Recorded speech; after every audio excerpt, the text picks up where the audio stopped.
guys and welcome back. Dito lang yan sa aking YouTube channel. Kung bago ka pa lang sa aking YouTube channel, don't forget to hit the like button, subscribe button, at higit sa lahat sa notification bell for you to be notified sa mga susunod na mga happenings. Welcome, ito po ang NS Reaction.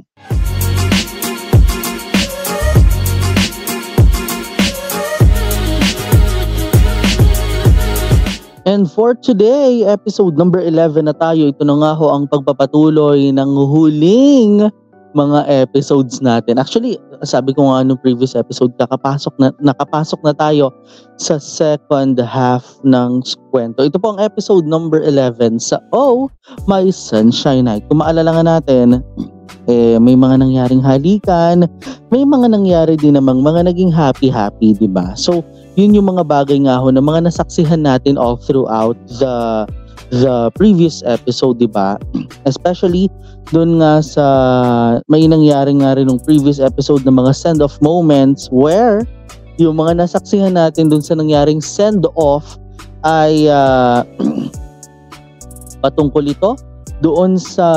saan nga ba to? Basta patungkol ito doon sa mga senaryo no na kung saan mas ninais pa natin na masaksihan ito all throughout kasi may relation dito si Suwan pero ano kaya ang relation ni Suwan dito no? Na something negative. Pero dun nga sa naging side story nga nakita ni Baybua ang naging kissing scene ni Rain at ni Payo. Kaya ano pa bang mga hinihintay natin, tuloy-tuloy pa ang mga kwento. Ngayong wala sa piling ni Payo itong si Rain dahil si Rain ay nandun sa family, doon sa parents niya. Tumighay lang ako deep inside. So tara na! Ay nako Nate. Simulan na natin ang ating pagre-react. Ito po ang episode number 11. Part number 1 na. Oo. In 3, 2, and 1. Let's play. เรากลัวว่าเราจะต้องตายอ่ะพอมันมาใกล้ตัวเราจริงๆเราก็กลัวฉันอยู่ตรงนี้ฉันจะไม่ยอมให้นายเป็นอะไรเด็ดขาดฉันสัญญาถ้าตัดหน้าที่ออกไปฉันคือใครในสายตานาย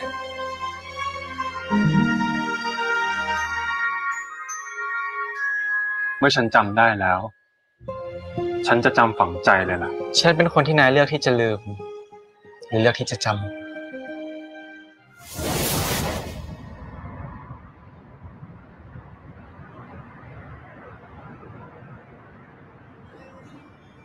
All about the cloudy sky in this episode. So ano kaya meron?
Talaga namang in sync. Sinkopado pa rin. ขอบใจนายมากนะที่ทำให้ความทรงจำในการมาอยู่ชมรมนี้กับการได้มาเรียนที่นี่มันสวยงามที่สุด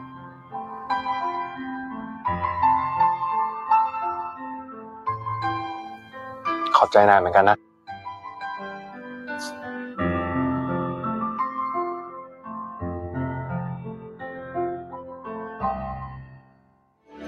เ Parang may nanonood sa kanila dun sa likod ah. Oo. Oo. Ito tayo OBB muna.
อ้าวซัน เอ้าพาย ยังไงบ้างโอเคใช่ไหม ขอบใจนะ อ้าวคิมไม่คิดว่าจะเจอนายที่นี่นะเนี่ยบังเอิญจริงๆเลย เว้ย เหมือนจะไม่ใช่ความบังเอิญเหมือนจะมีคนจงใจยังไงอะเดี๋ยวก็ไม่ไปส่งซะหรอกไปเร็ว Sige ka, hindi kaya hatid yun pa uwi. เอายังอีกเร็วๆสิ เราไปก่อนนะพายเจอกัน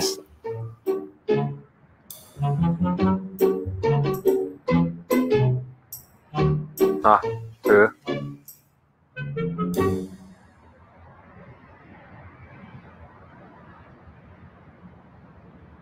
Talaga naman. Bossy ah.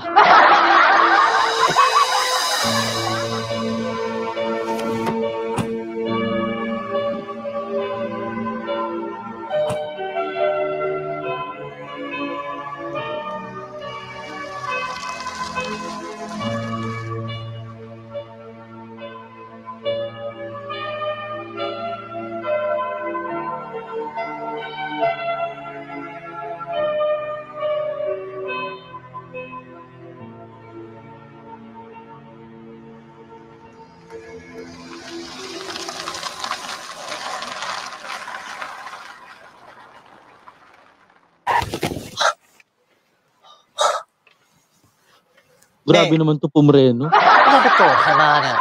ขับรถเร็วขนาดนี้ เปล่านี่ฉันสบายใจต่างหากฉันขับเร็วนี่ถ้าฉันสบาย Ganun ใจก pala ว่านี้ pag นะ kalmado, ฉัน no? ขับเร็วกว่านี้ Oo. ถ้าเวลาฉันนั่งมาด้วยเนี่ยคราวหน้าโมโหใครบ้างก็ได้นะ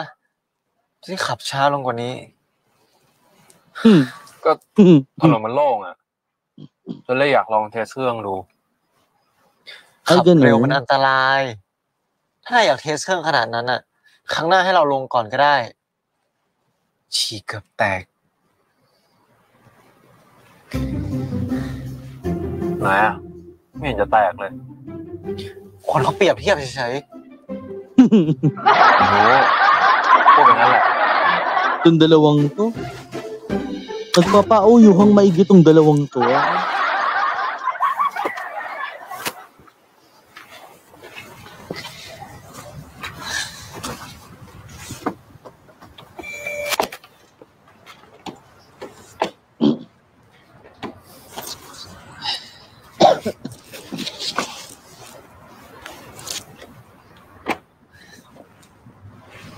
ขอบใจนะ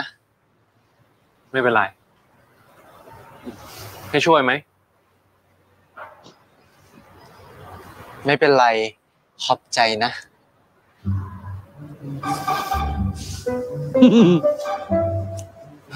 Oy, teka yung halaman. Nakala ko ba kay ano? Akala ko ba sa'yo ang halaman? Kim. Paktay ka, balik! Tan! Tan! Eh, di ba?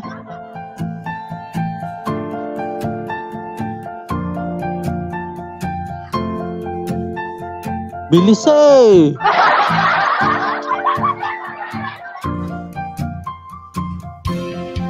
Tan!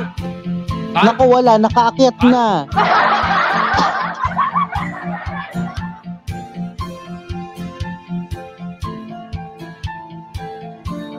Yung sabab ngayon. Ay, nako!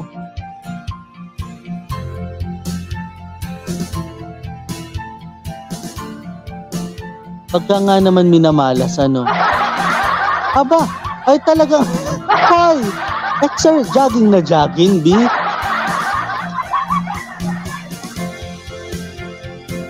Sige, makakahabol ka. Anong floor mo na ba? Naku, 8th floor na siya.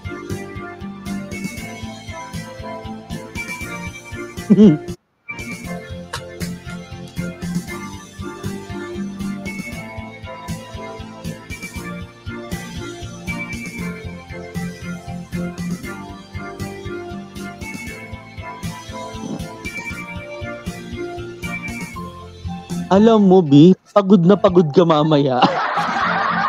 No doubt. 5 floor to go, oh.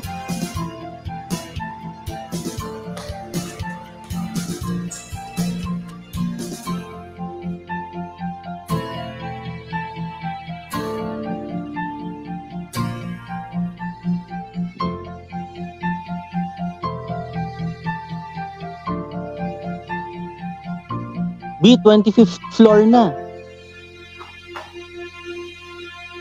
อ้าวคิม Pagod ka, no? ไหนเนี่ย ชั้น25 ห้องไหน อ้าวแล้วนายมายังไงอ่ะ Ano kala mo, umangat ka nang wala lang? เหงื่อแตกเลยแล้ววิ่งขึ้นมาเพื่อ My staircase!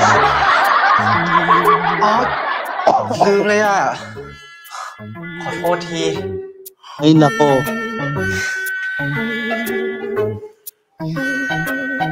Mag-elevator ka pababa, ha? เดี๋ยวก่อนคิม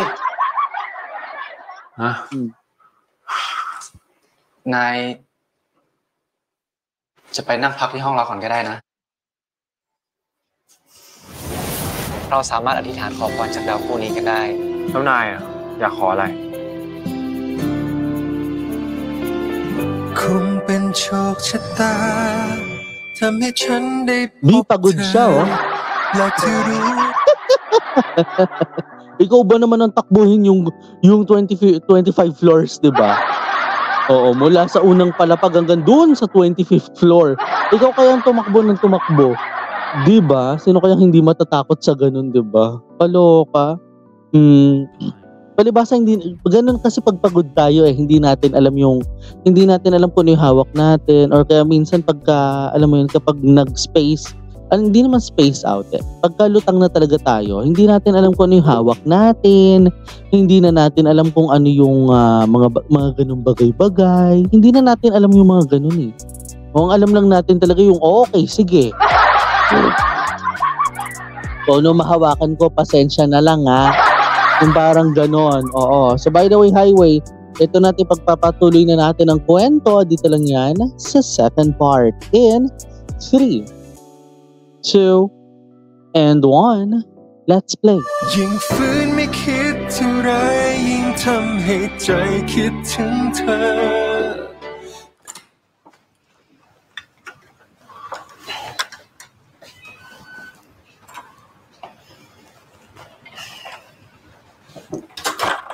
ตามสบายเลยนะ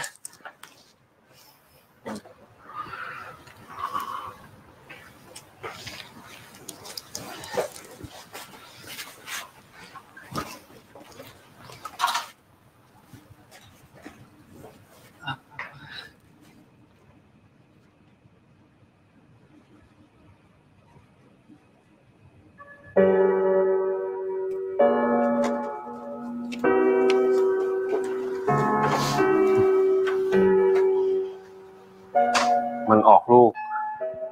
ที่นายจะกินมันหมดตู้นั่นไหม บ้าแหละกว่ามันจะออกลูกก็อีก10 ปีนู่นแต่ไม่เป็นไร Unless mapagtsagaan mo yung เรา 10 รอ years ได้ na yun. เราจะรอจนกว่าต้นของนายออกลูกแต่นายต้องสัญญากับเราก่อนนะว่านายจะดูแลมันให้ดีได้สิน้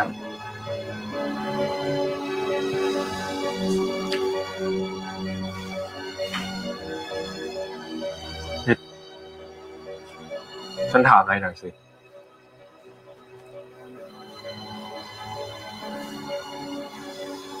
มันช่วยนายได้จริงเหรอ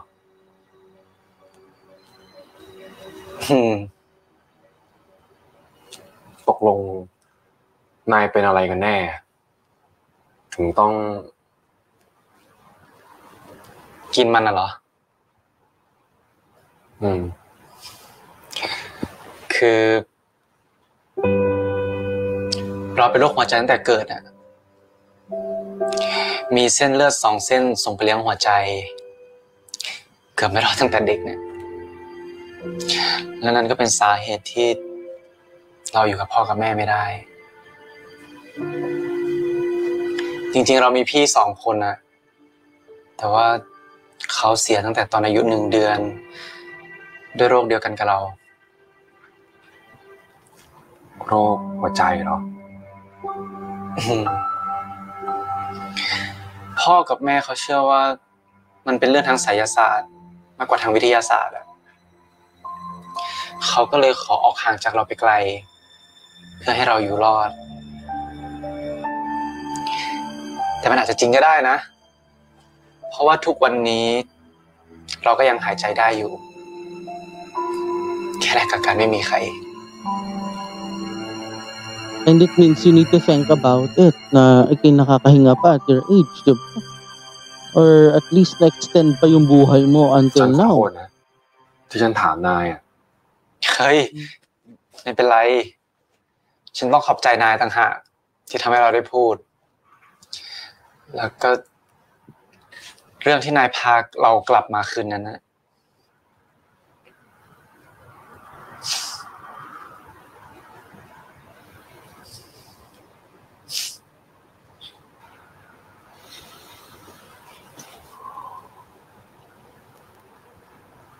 นั่น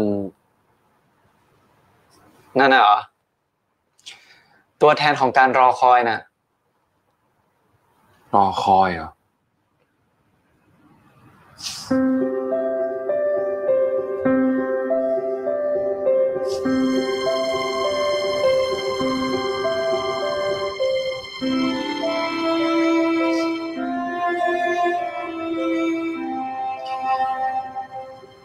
เป็นตัวแทนการรอคอยของดาวคู่รักน่ะที่จะโคจรมาเจอกันทุกๆ70 ปีเชื่อกันว่าเราสามารถอธิษฐานขอพรจากดาวคู่นี้กันได้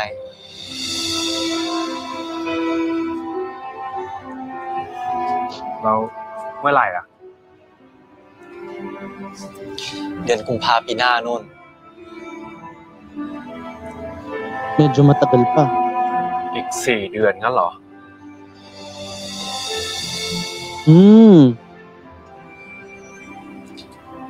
นายอยากจะอธิษฐานขออะไรเหรอ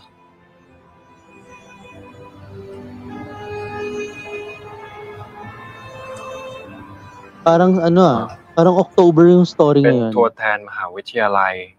ไปแข่งเชลโลก็ทำได้แล้วแล้วนายอ่ะอยากขออะไร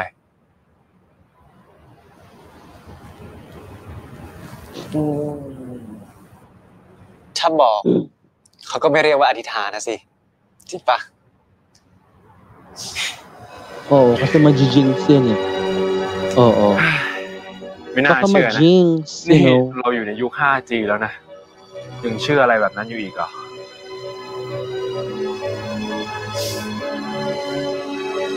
Wala namang masama din, di ba? Wala namang masama na sundin yun. Unless ayaw mo lang talaga. พายุไม่อยู่สักคนเนี่ยพี่คงวุ่นหน้าดู รับใครมาก็อยู่ด้วยไม่ทน แถมบางคนเนี่ยก็ยังขี้เกียจทำงานไม่เป็นโอ้ยสารพัดเลย ครับ คือผมจบแล้ว ผมก็อยากทำงานที่ตัวเองตั้งใจไว้เพื่อจะได้ดูแลตัวเองกับพ่อนะครับ พี่เข้าใจพี่ก็บ่นไปอย่างนั้นเองแหละ จริงสิแล้วเราจะย้ายออกจากบ้านหลังนั้นเลยใช่ไหม ผมว่ามันคงถึงเวลาแล้วมั้งครับ จริงสินะเวลามันจะเป็นตัวบอกเองแล้วว่า อะไรควรจะเริ่ม อะไรควรจะจบ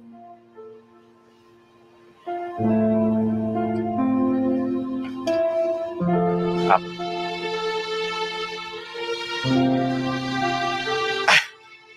รีบเก็บของเร็ว เดี๋ยวคืนนี้พี่ขอเลี้ยงส่งเองนะ โอเคนะ ได้ครับพี่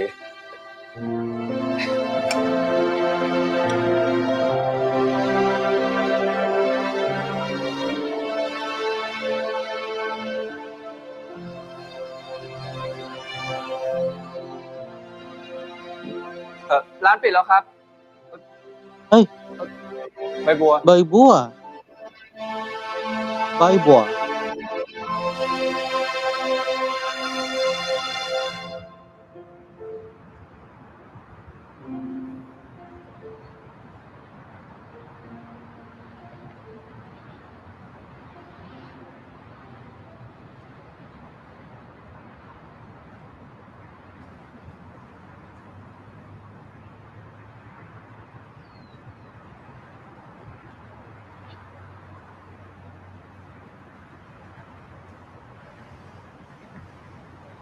ใบบัวมีอะไรหรือเปล่ามาหาพี่ถึงที่นี่ ไม่มีอะไรหรอกค่ะในบัวอยากมาบอกให้ตัวเองอะคิดไว้แล้วว่าจะมาบอกอะไรพี่บ้าง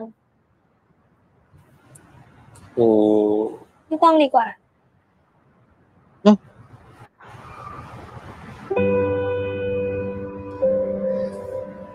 จริงๆใบบัวเตรียมคำพูดมาเยอะมากเลยนะแต่พอเข้าจริงๆแล้วแม่งนึกไม่ออกเลยอะ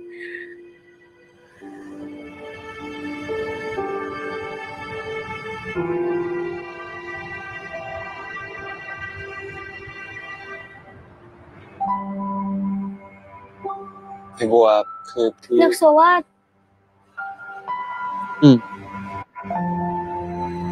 นึกซะว่าไม่ได้พูดอะไรแล้วกันนะคะจะได้ไม่ต้องติดค้างอะไรต่อกันอีกอะ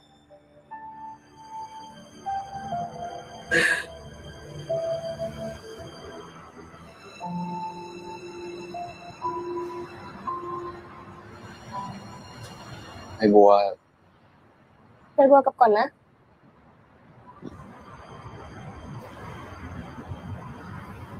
งั้นกลับถึงบ้านแล้วก็ อันนี้มึงไม่ได้ส่งเมสเซจมาบอกนะ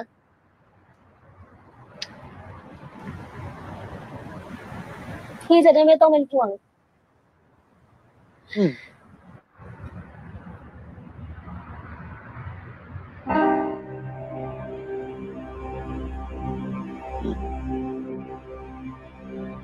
เดี๋ยวมาส่งดีกว่าค่ะ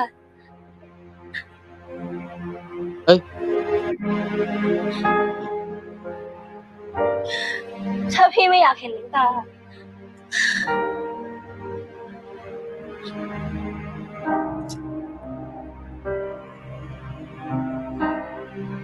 alam mo may sasabihin din sana siya pero sana ay mag-ingat ka pag-uwi ha hindi ka pa man din magte-text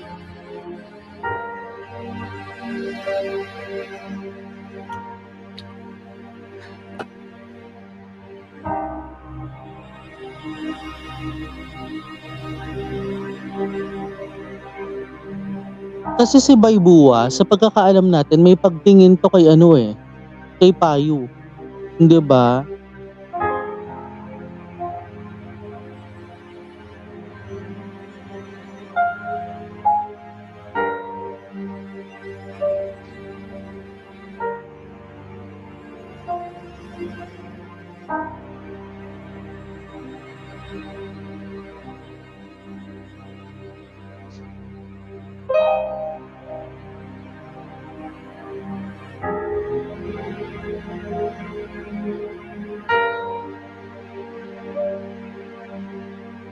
Kasi naman, alam nyo ba, na-invest na yan kasi ng husto kay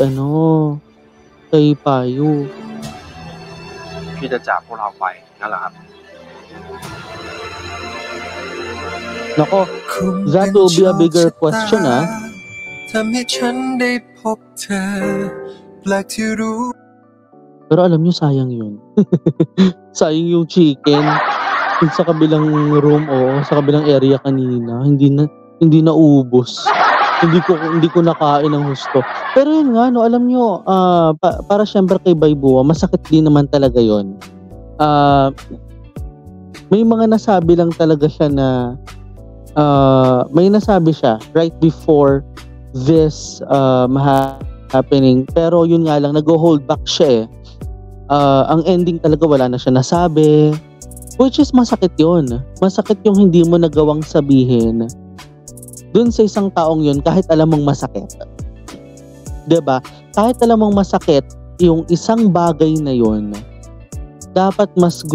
gugustuhin mo pa rin na sabihin yun. Kasi dito mo mararamdaman kung hanggang dito na lang ba talaga o baka ma-extend pa. Kaya lang kasi para sa kanya, para kay Baybua, sa mga nakita niya nung previous episode nga na may nangyaring kissing scene along with what was happened to Rain and Payu, ito yung nangyari. So para sa kanya, kaya hindi na lang niya sasabihin ito kasi talagang negats na talaga to. 'Di ba? In other words, walang-wala na talaga. 'Di ba? Yun yung masakit dito. 'Di ba? Kaya tara na at simulan na natin ang ating pagre-react sa part number 3. In 3, 2,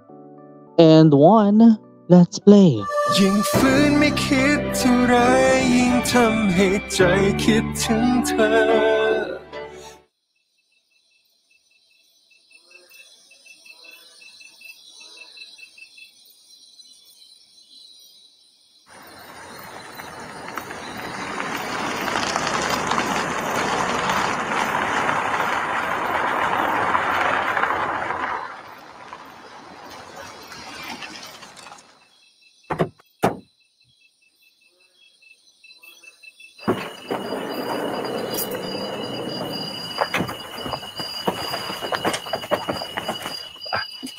คุณค่ะ กว่าจะถึงก็มืดพอดีไม่ทันได้เห็นอะไรเลย อยากรู้จังว่าบรรยากาศยามเช้าจะสวยสมกับที่พวกเราต้องนั่งเครื่องบินต่อเฮลิคอปเตอร์แล้วก็จบด้วยรถตู้ไหมนะคะ ก็ถ้าไม่สวยคุ้มค่าแล้วคุณคิดว่าผมจะยอมเสียเวลาเดินทางมาถึงที่นี่หรือไง ฉันเชื่อสายตาของเจ้าสัวสังหารของเมืองไทย เป็นไงเหนื่อยไหมลูก ไม่ครับ เด็กหนุ่มเป็นช่วงเวลาของการค้นหาตัวเองท่องโลกไว้เถอะมีอะไรให้ค้นหาอีกตั้งเยอะ ครับคุณอา ช่องไหนดิ สวัสดีครับคุณกระชาสวัสดีครับคุณวิดิง สวัสดี สวั ค่ะ สดีครับ นี่ดร.สู่ขวัญเป็นหุ้นส่วนใหญ่ของผม สวัสดีครับ แล้วนั่นก็เรนลูกชายคนโตที่คุณสมคิดเป็นคนดูแลชาโต้วิลล่า ชาโตวิลล่ายินดีต้อนรับทุกท่านนะครับ ต้องเรียนท่านก่อนว่าตลอดเวลาที่อยู่ที่นี่อาจจะมีอะไรไม่สะดวกบ้างเนื่องจากเราเพิ่งเปลี่ยนทีมคนงานแม่บ้านคนขับรถใหม่ยกทีมเนื่องจากทีมเดิมเนี่ยเพิ่งหมดสัญญาไปหลังจากที่คุณเดวิดเจ้าของท่านเสียเพราะฉะนั้นถ้ามีอะไรที่บริการล่าช้าไปบ้างยังไงก็ไม่เป็นไรผมเข้าใจนะ คณะท่านเดินทางมาเหนื่อยๆเนี่ยเชิญพักข้างในก่อนครับเชิญครับ ครับ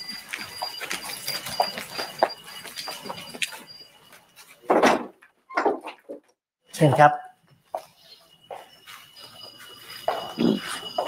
โอ้โห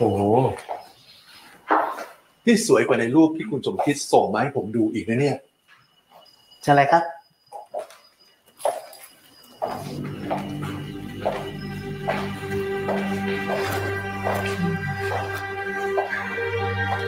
ดูอบอุ่นเหมือนบ้านฉันชอบมากค่ะไปสิรักเลยล่ะ ครับเดี๋ยวพรุ่งนี้เช้าเนี่ยผมจะพาท่านไปดูรอบๆรับรองว่าท่านจะไม่ผิดหวังแน่นอนครับ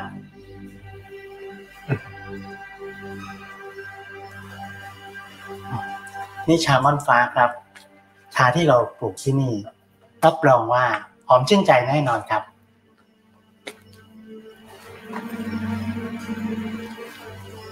อากาศดีแบบนี้ถ้าได้จิบไวน์เบาๆก็คงจะดีนะคะ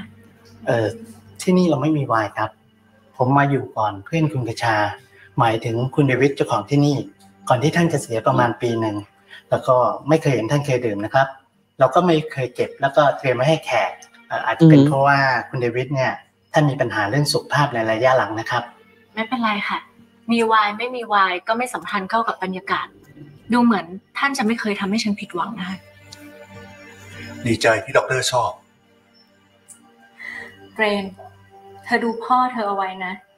ติดเขี้ยวเล็บให้ได้เหมือนท่านอาจจะได้สบายใจต่อไปนี้ก็คงจะเต็มที่แหละเพราะว่าโปรเจกต์นี้ผมกะว่าจะให้ในเรนเนี่ยดูแลต่อไปเลยส่วนผมจะคอยเป็นพี่เลี้ยงอยู่ข้างหลังดีค่ะฉันในฐานะหุ้นส่วนของท่านก็จะได้เบาใจว่าการร่วมทุนธุรกิจกับท่านเนี่ยมันคุ้มค่าตั้งแต่เงินบาทแรกมาถึงก็จะคุยเรื่องตัวเลขกันเลยนะคะฉันว่าเก็บไว้คุยพรุ่งนี้ก็คงทันนะคะ คุณก็คอยเบรกผมอยู่เรื่อยเลยนะนี่ค่ะ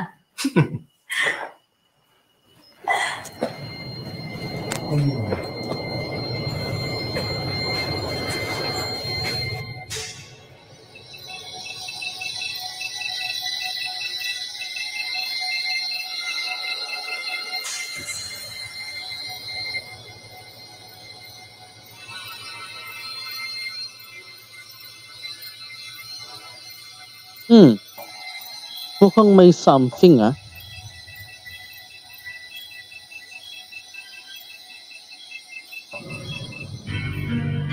กูอยากมีชีวิตที่มีความสุขขึ้นเว้ยกูอยู่แบบนี้กูก็สบายดี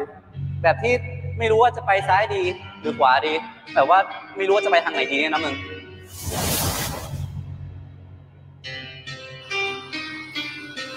อ๋อพี่พายุอ๋อหน้าแดงหูแดงมาเลยนะครับไปทำอะไรมาล่ะครับพอดีที่ทำงานเขามีเลี้ยงอำลาผมนะครับเลี้ยงอำลานี่พี่ออกจากงานพิเศษแล้วเหรอครับ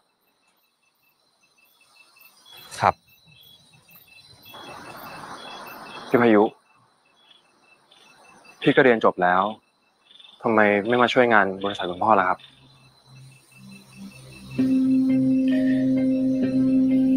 ผมไม่อยากรบกวนคุณท่านเขานะครับ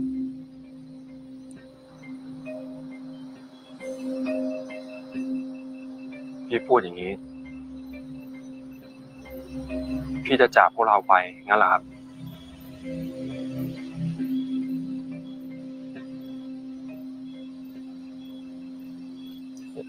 ถ้าไม่มีอะไรแล้วผมขอตัวก่อนนะครับพี่พายุเรื่องนี้พี่เลนรู้หรือยังครับ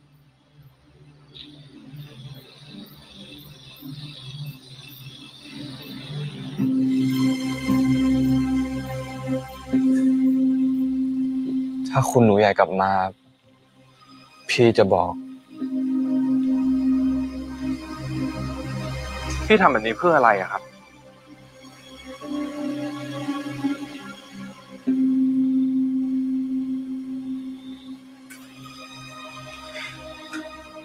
ผมแค่ทำในสิ่งที่ควรจะต้องทำแค่นั้นครับสิ่งที่พี่ควรทำมันคือการอยู่ที่นี่ไม่ใช่เหรอครับ Yun nga lang kasi syempre he wants to find a job din naman. Personal. More of personal din naman ถ้าไม่มี niya. อะไรแล้ว Diba? ผมขอตัวนะครับ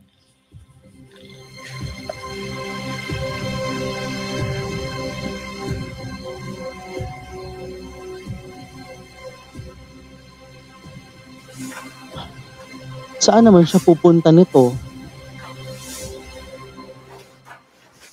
Diba?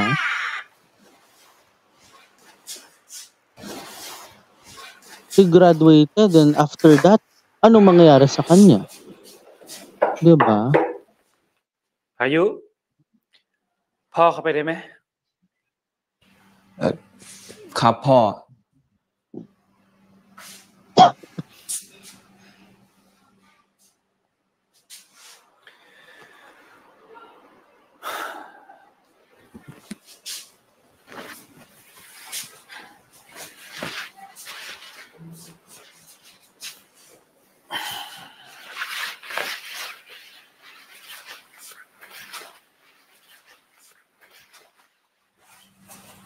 ่อ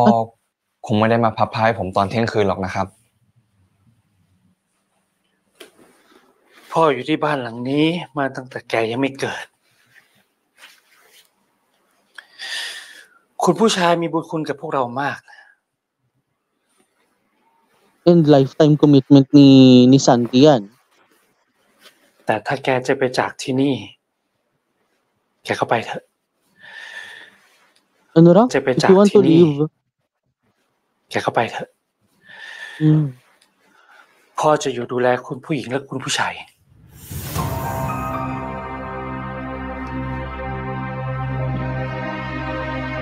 Yan yung sinasabi pala ni Mr. แกไปอา Katcha, บ di ba? น้ำแล้วก็นอนซะพ่อก็จะไปนอนเหมือนกัน Parang ito yung sinasabi nga ni Mr. Katcha, di ba, na duty first before the freedom. Baka ito yun.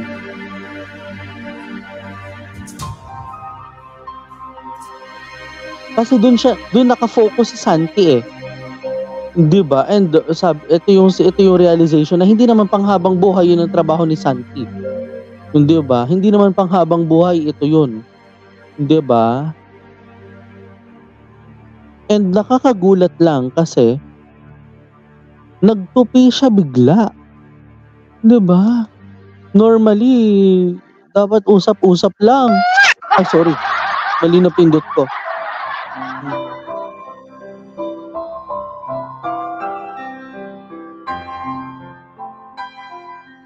อยู่ที่นี่อยู่ให้ได้นะเข้มแข็งเอาไว้ฉันจะดูแลเอง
นายอยากรู้ไหม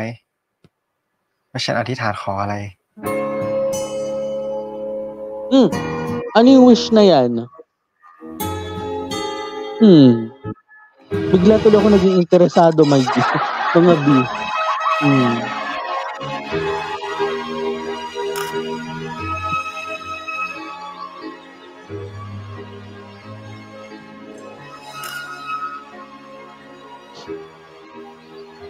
คุณคชาสายตาแหลมคมจริงๆเรื่องอสังหาตัวจับยาก สวัสดีครับคุณอา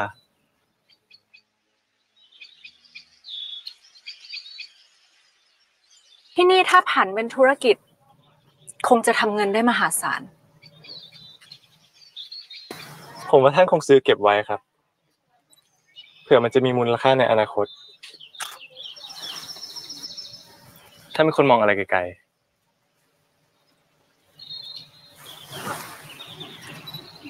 ดูเธอจะชื่นชมท่านมากเลยนะ ท่านเป็นคนเก่งใครๆก็อยากเป็นท่านแต่ก็เป็นไม่ได้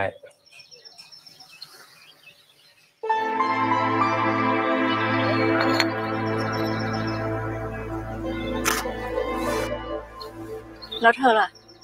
อยากเป็นท่านไหม ผมก็เป็นผม ไม่มีทางเป็นท่านได้หรอกครับ แต่อาว่าเธอก็เป็นท่านดีๆนี่เอง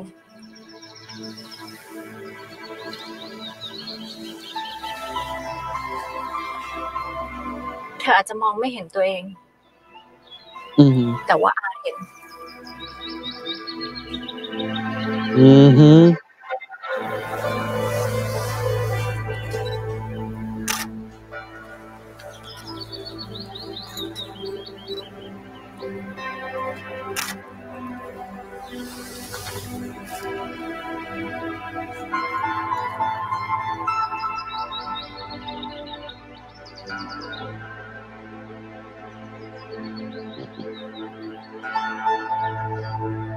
Kung ano man yung mga sinasabi niya, marahil may laman yun pero may binabalak siya. 'Di ba? Yun eh. May binabalak to eh. คุณหนูรองครับ คุณหนูรองครับ ผมขออนุญาตเข้าไปนะครับ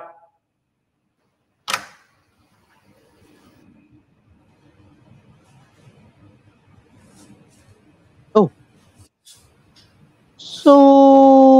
saan siya nagpunta? หายไปไหนเขาแต่เช้า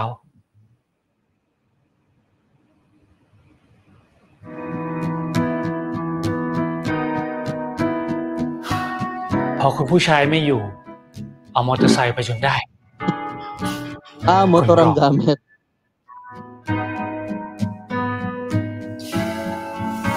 Pagpasensyahan mo na, Santi, oo. งั้นเดี๋ยวซื้อกับข้าวไปทำกินในห้องเราโอเคไหม คงเป็นโชคชะตาทำให้ฉันได้พบเธอแปลกที่รู้ Pero yun nga no, may gusto kasi siyang i-pursue talaga in the first place. Ano yung 'di ba mapapaisip tayo sa character ni Sukwon no. Hindi pala Suwan. Si Sukwon mapapaisip din talaga tayo dun sa point na ano ba talagang pakay niya? Bakit nga ba siya naging shareholder? At ano nga ba yung gusto niyang marating sa buhay? Ano nga ba yung gusto niyang ma-attain? Kasi ganun yun eh. 'Di ba? If wala siyang gustong mangyaring maganda at puro masama yung binabalak niya, dapat hindi na lang siya naging shareholder. Kaya lang baka sabihin naman kasi nga desperado siya sa ganitong bagay. Oo, sabihin natin ganun. 'Di ba? Desperado siya, yes. Pero ang kailangan nating i-look forward, hanggang saan aabot yung kanyang pagiging desperada? Hanggang saan aabot yun? Hindi natin alam eh. 'Di ba? And itong mga mangyayaring ito might be ideal na parang in-scam lang. O 'di ba? O parang niloko lang ng wala sa oras. 'Di ba? Itong pamilyang ito, itong mag-asawang ito kasama si Kim. 'Di ba? Para lang umangat ng mag-isa yung isa. You know what I'm pertaining to? 'Di ba? So yun, medyo masakit din itong na mga naging nasabi nga kanina o mga naging salita nga syempre ni Santi kay Payo, 'di ba? Na if you want to leave, you should and I will take care of our masters. Kasi 'di ba, kinalakihan niya to, 'di ba? Alam mo yun, kinalakihan kinatandaan ni Santi at kinalakihan ni Payo ang laging inaalagaan ang kanilang itinuturing na mga master. So paano kapag dumating na sa punto na aalis na bilang isa sa mga servant, 'di ba? Yung mga kasi ganun yung term nila dito eh. 'Di ba? So abangan na lang natin 'yan in the coming minutes or in the coming episodes. Kaya tara na, simulan na natin ang ating pagre-react. Ito po ang episode number 11 in 3, 2, and 1. Let's play. ยิ่งฝืนไม่คิดเท่าไรยิ่งทำให้ใจคิดถึงเธอ เ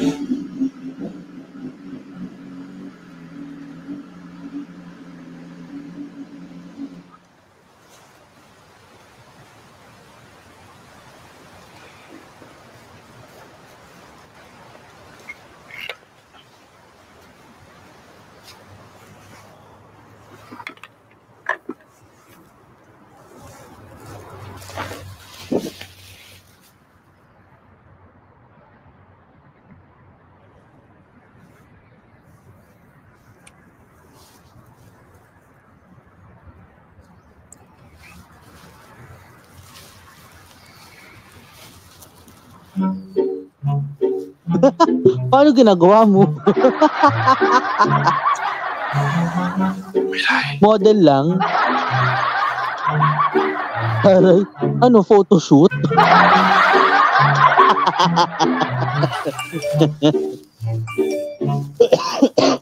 Excuse me.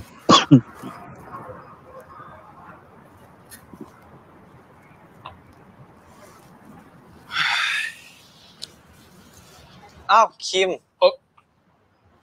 มาทำอะไรแถวนี้อ่ะ อ๋อ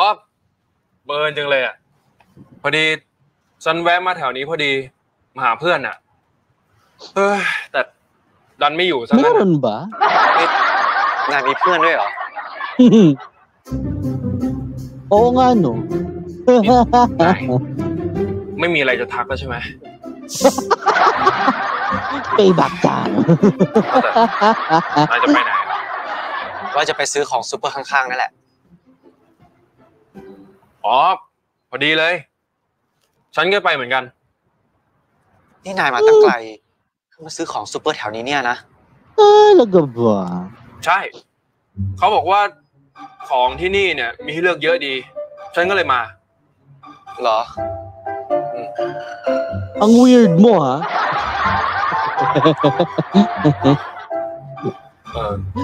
ถ้าไม่มีอะไรแล้วงั้นไปก่อนนะคิมไปแล้วเจอกันคิมซูเปอร์ไปทางนู้น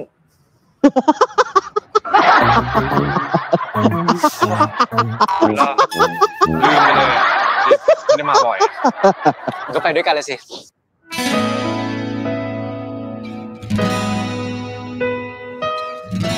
ก็ดีดิไปพร้อมกันเลย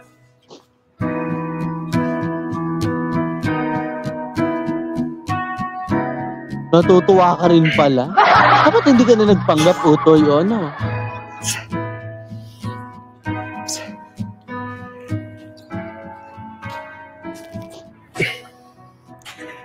คุณรู้รองล่ะ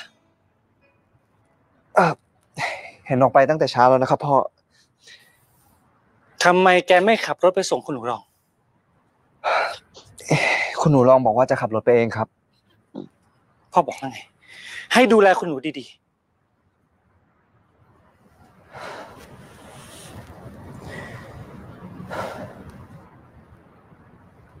คุณหนูรองโตแล้วนะครับพ่อ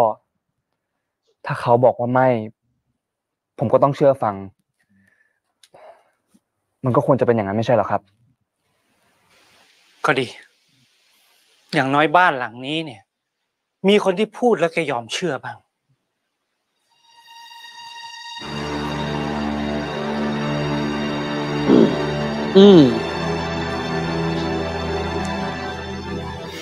Pasensya naman, nasaan ki ano? Pambihira ka rin eh. Sa kanya kasi, syempre, kilala naman na, 'di ba, nakilala na natin yung character from the very beginning, 'di ba? 'Di ba na kapag gusto niya eh. 'Di ba? And there's nothing wrong with that for him. 'Di ba? Kung gusto niya na siya'y gumala-gala, hayaan niyo. 'Di ba? Yun yung freedom eh. Pero yung sinasabi nga ni Mr. Katcha, 'di ba, na duty comes before freedom. Para kay Kim it is a so-so eh. 'Di ba? Parang alam mo 'yun, parang alam mo na, alanganin lang ito, 'di ba? Tuloy tayo.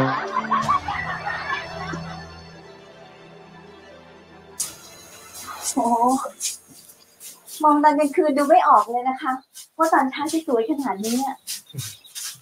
ก็ผมบอกแล้วไงเป็นไง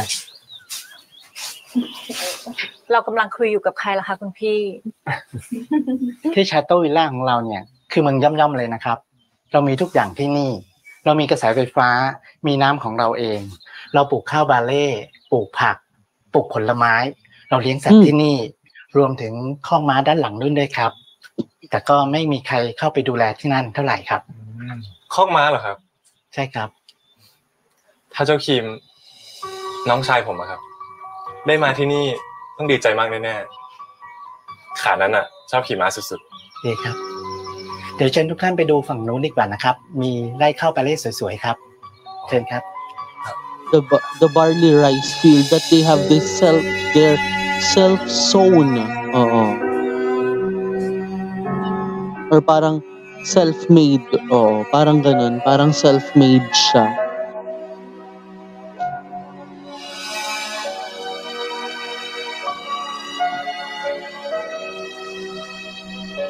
At the grocery. Rosary.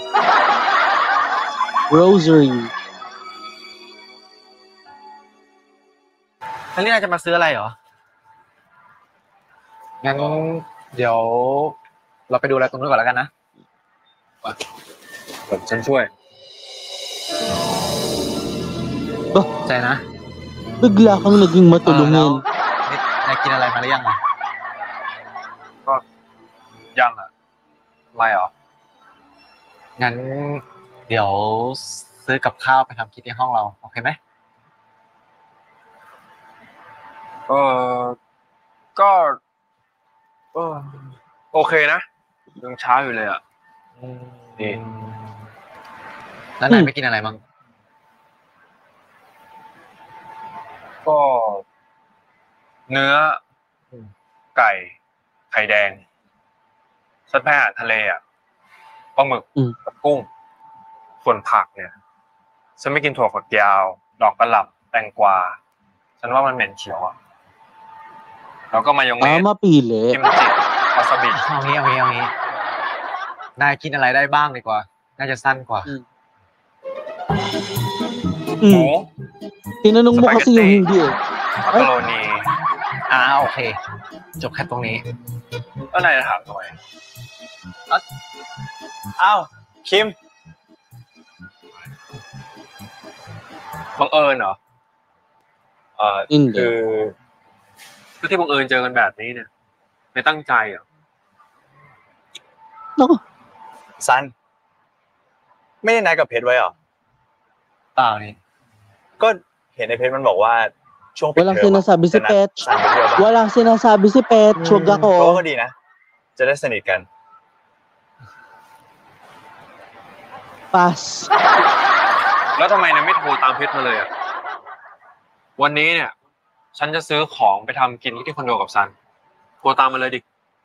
ได้เหรอโอเคได้งั้นเดี๋ยวเราโทรตามเพชรเลย นี่ Tatawagin จะ talaga. ถามฉันก่อนนิดนึง จะได้ไม่ได้ออกไปข้างนอกกันไงอยู่ที่คอนโดนี่แหละดูไงนายว่าไม่ดี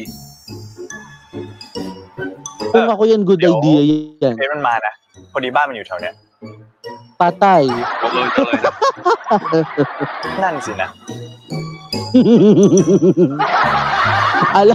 แล้วพวกนายกิน Alam mo, laging coincidence kung si Pai. แค่2 ที่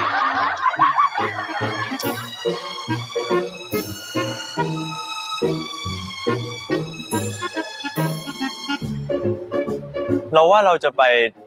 ดูอาหารทะเลทางโน้นอะพวกนายว่าไงอะ Iniwanan ka na. Bahala ka na sa life mo. Period.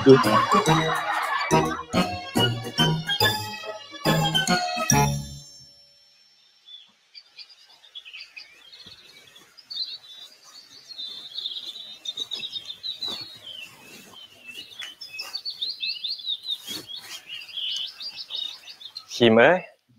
ตัวโปรดนายแน่เลยไงสุดหล่อ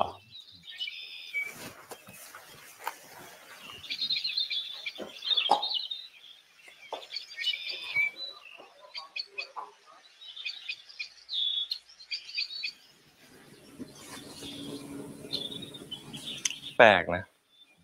เหมือนไม่ค่อยมีใครสนใจคอกม้าแถวนี้เลยสกปรกไปหมด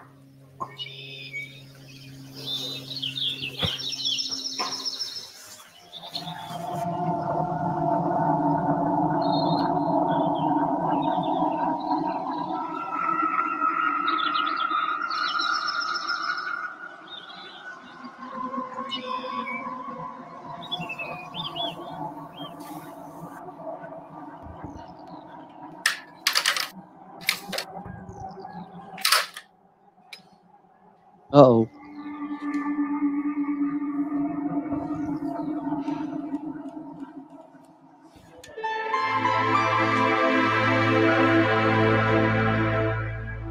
Anong meron? Oh shoot, may lagusan?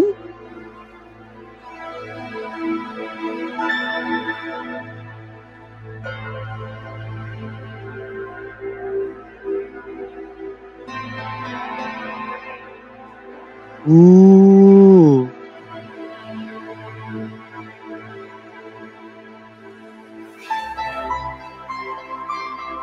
Ang ganda naman ng lagusan na yan. Siguro si Mr. David yung naglagay ng ganyang lagusan. ไหนคุณสมคิดบอกไม่มีวาย สงสัยมีแต่คนใหม่ๆมาทำงานเลยไม่ค่อยมีใครรู้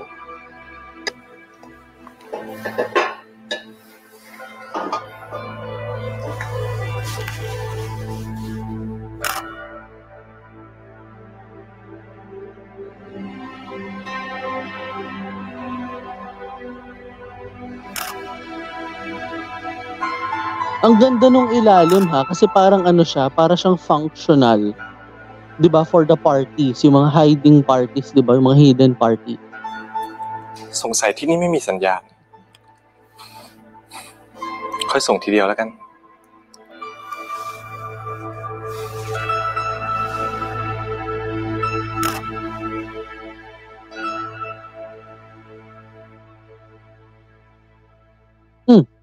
จะบอกเธอว่ารักเธอมากเพียงใด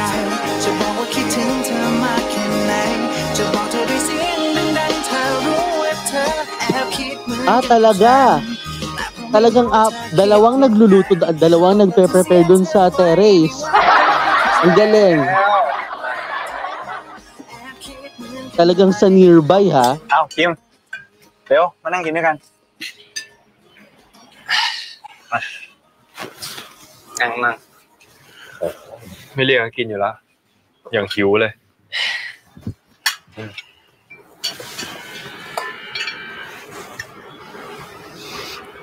นี่ไม่รู้เลยนะเนี่ยว่าซันทำอาหารอร่อยขนาดนี้จริงๆบ้านเราก็ไม่ไกลกันนะว่างๆเราขอมาฝากท้องด้วยได้ไหมอะคิมนั่นมันกุ้งนี่ก็กุ้งอะดินายแพ้กุ้งไม่ใช่หรอ Patay. Patay ka. No! Hala ka! Tapos sa next episode, biniro lang tayo, no? Sige. Sige ka. I'm telling you. Oh no. Yun na nga baga, sinasabi ko. ฉันเช็ดให้ ผมคงต้องรีบหาคนมาดูแลต่อแล้วสิ งานแรกก็งานใหญ่เลยนะ ยังไงก็ต้องมีเรื่องปรึกษาคุณได้เยอะเลยครับ ยินดีจ้ะ ขนาดนายหลับอยู่ทำให้คนอื่นใจเต้นแรงขนาดนี้เลยเหรอ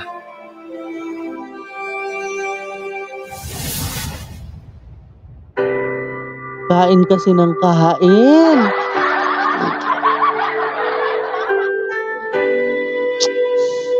Ay, nako. Kain kasi ng kain eh. Nakakainis. Alam mo yun, nakakainis. Nakain ka ng kain, hindi mo alam. Oo, shrimp nga yun. Alam na niya ha. Alam na niya ha. Pinasok pa niya sa bibig niya yung hipon ha. Napapaganon ako. Bakit mo sinubo? Allergic ka pala eh. Such bombs.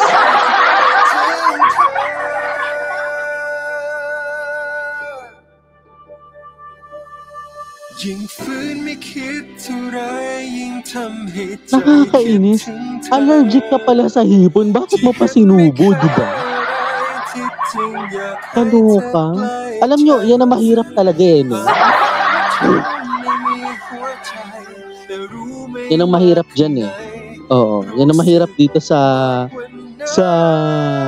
basta lang kain ng kain. Ba't naman kasi napalahok yung seafood, di ba? At saka bakit sila bumili ng seafood, di ba? In the first place, di ba? Palorkay din naman talaga, no? Oo, pero yun nga, no? Yun, ano kaya yung kwento doon sa likod ng nadiscovering yun? Pwedeng may side story din tayong aabangan doon sa susunod na happening. So by the way, Highway, ito na nga tayo. Dahil may side story tayong sisilipin.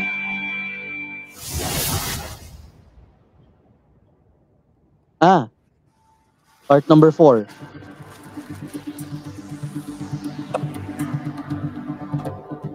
โอ้กุ้งตัวใหญ่ใช้ได้เลยนะเนี่ย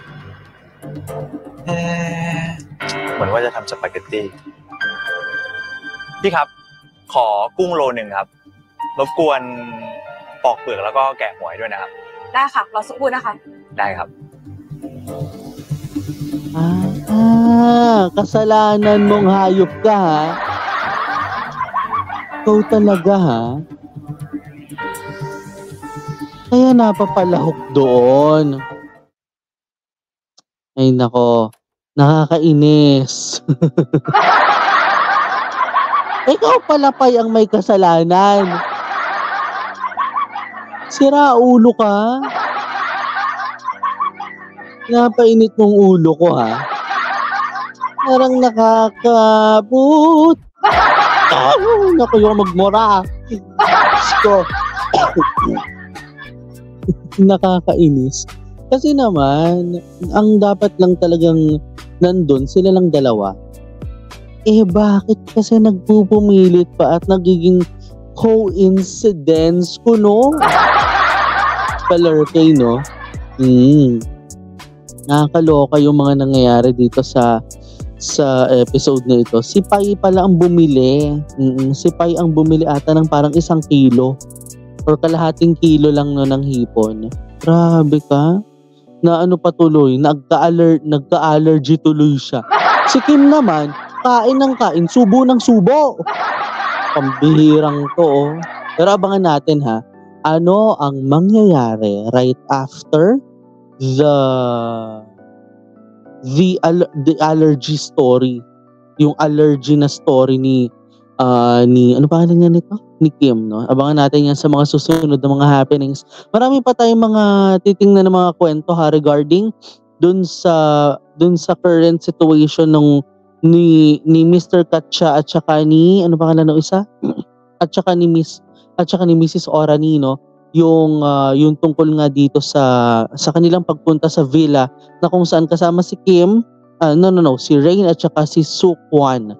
'di ba? So abangan natin 'yan sa mga susunod na mga happenings. Kaya nga ho, 'yan ang naging kabuuan ng ating reaction sa video na ito. Kung bago ka pa lang sa aking YouTube channel, don't forget to hit the like button, subscribe button, at higit sa lahat sa notification bell for it to be notified sa mga susunod na mga happenings. And guys, maraming salamat. Ang sarap kasi nung kain ko kaninang sa dinner. Sa mga susunod na mga happenings, sorry. And guys, kung bago ka pa lang kayo, ha, don't forget to follow me on my social media accounts na naka-flash ko sa inyong mga screens. Guys, maraming salamat po. Ako po, si Nathaniel Subida. As always, this is my commentary, this is my own opinion, and this is my own reaction. This is me, Nathaniel Subida. Keep safe, have a great day, and always remember to stay strong, always choose to love, and always to be loved. At kayo po'y patuloy na nakatutok. Ito po ang Nathaniel Subida YouTube channel. Maraming salamat, have a great day, and stay safe, and bye!